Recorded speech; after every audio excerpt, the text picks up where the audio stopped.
it's Yuri and welcome to this video where I'm going to be talking about 6 startling facts about your metabolism.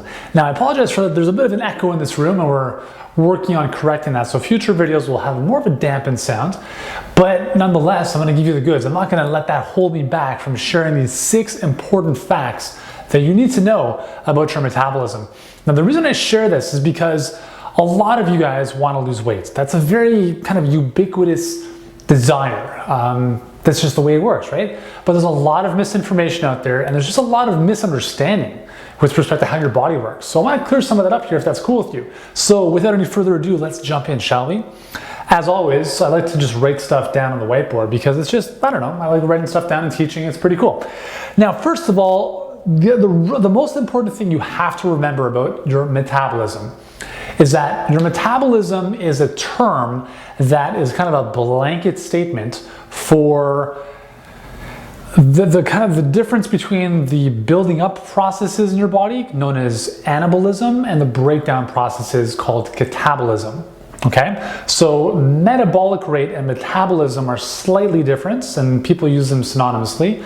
In this case, I'm going to talk about your basal metabolic rates, and you can just, if you just want to think about it as metabolism, totally cool.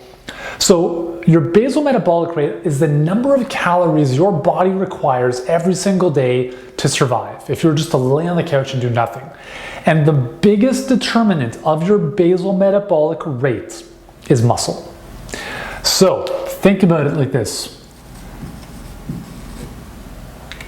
The more muscle you have, the greater your basal metabolic rate is going to be any day of the week. Now the reason that's important is because when we talk about weight loss, everyone talks about like eating this and exercising, and those are very important, don't get me wrong. However, your basal metabolic rate accounts for 70% of the calories you burn every single day. So wouldn't it make sense to do things that improve your basal metabolic rate, because that's really where the low-hanging fruit and the big lever is in terms of helping you lose weight and keep it off. The reason most diets don't work is because they only focus on food, and very few diets ever talk about the importance of muscle, and this is what gives you the long-lasting results. This is actually something I speak about and make a very core focus in my upcoming book, The All-Day Fat Burning Diet. And it kind of uses both of those components because I understand, and we understand, that your metabolism is everything in terms of long-term ability to stay lean. Now, let's just take an example of someone who's 200 pounds at 10% body fat versus 200 pounds at 20% body fat. Based on what I've just told you, who is going to have the higher metabolic rate? Higher basal metabolic rate? If you said the person who has the 10% body fat, you would be correct, because what that essentially means is that they have more muscle mass. 200 pounds and 200 pounds. One person has 10% body fat, that's roughly 20 pounds of fat, versus the other person who has 20% or 40 pounds of body fat, which basically means they have less muscle on their body. And as a result of that, they're going to have a lower metabolic rate, and therefore they're going to be burning fewer calories even if they're the same weight. So muscle is very important. That's why I continue to harp, especially if you're a woman. You have to be doing resistance training. You got to get those muscles, okay? You got to get those, you got to get the strength. You have to develop that lean muscle mass, because if you don't, and if you just do the cardio all day long, you're not doing anything for the muscle and your basal metabolic rate. Okay, it's a short-term investment that if you're hopping on the treadmill or the elliptical, that's not going to lead to sustainable weight loss. Cool? Okay, number 2 is anything. Okay, so before I go, let me just rewind. Your thyroid is your master metabolism gland. It's right in here, and it basically controls pretty much everything in your body as it pertains to growth, metabolism, all of that stuff. So if your thyroid is compromised, then so too will be your basal metabolic rate. So if you're watching this and you have, for instance, Hashimoto's, which is an autoimmune type of hypothyroidism, or if you just have some type of hypothyroidism, chances are you're feeling sluggish, your hair is maybe dry and brittle, same with your skin and nails, and you're probably having a tough time losing weight. Those are all hallmark signs and symptoms of low thyroid function, because remember, your thyroid is really like your fireplace. If it's kind of just running on pilot light, you're not going to feel really kind of stoked. No pun intended.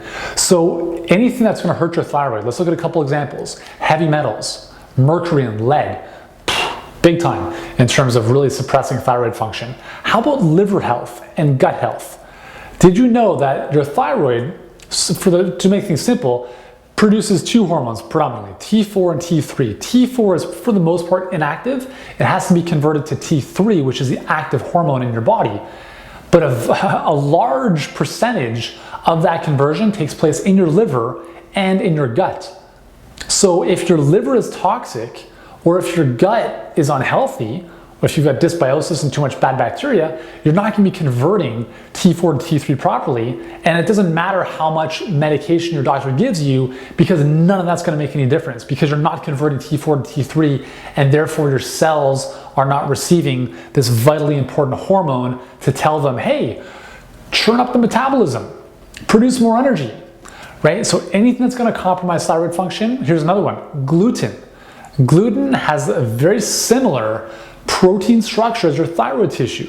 So over time, your body can kind of, again, this kind of leads into autoimmunity, but it kind of misidentifies your thyroid tissue as gluten and can start to attack it.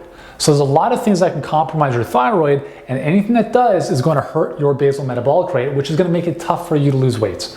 Number three, can we please just move away from the negative calorie foods like celery and lettuce and stuff like that? Listen, if you're a rabbit, great.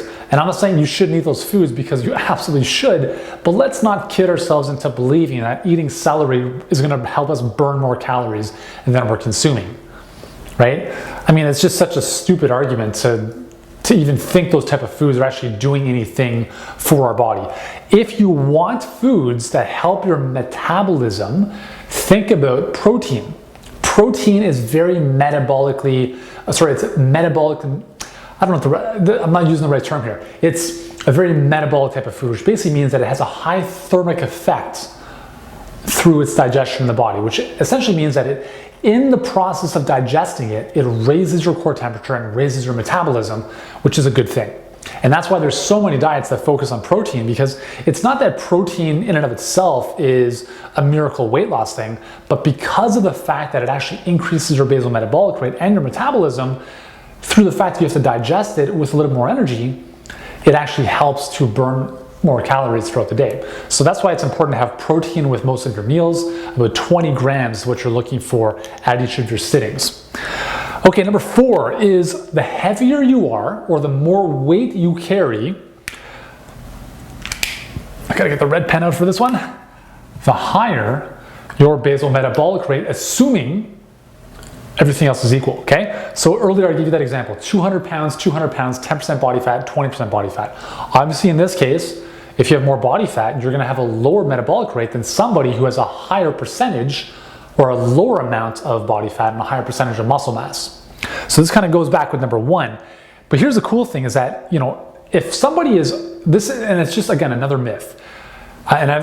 Believe me, people have said this to me for years. Oh, you can eat anything, you're skinny, you have a high metabolism. Well, the reality is that if you're 300 pounds and you're double my weight, your metabolism is actually higher than mine would be, because your body has a lot more mass to fuel, to produce energy from, and it has to sustain all of those metabolic activities. So in essence, the heavier you are, the higher your basic metabolic rate has to be in order to support your body weight. The more weight you lose, the lower your metabolic rate becomes. So this becomes a bit of a catch-22 as you start losing weight. So that's why it's very important to focus on muscle.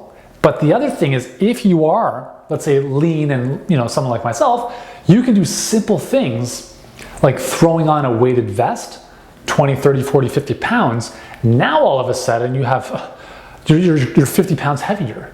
So your body has to work so much harder to do the same thing, whether it's going for a walk or walking upstairs. You can even just wear a knapsack with a bunch of textbooks in it. Adding in more weight is going to increase your basal metabolic rate, assuming the same amount of muscle mass.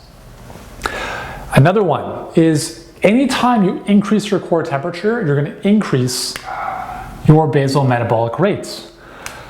So think about this. When you are sick, what happens? You get a fever, right? And that's an increase in it's an increase in temperature. That's also an increase in basal metabolic rate because your body is working that much harder to get rid of whatever's going on inside of you.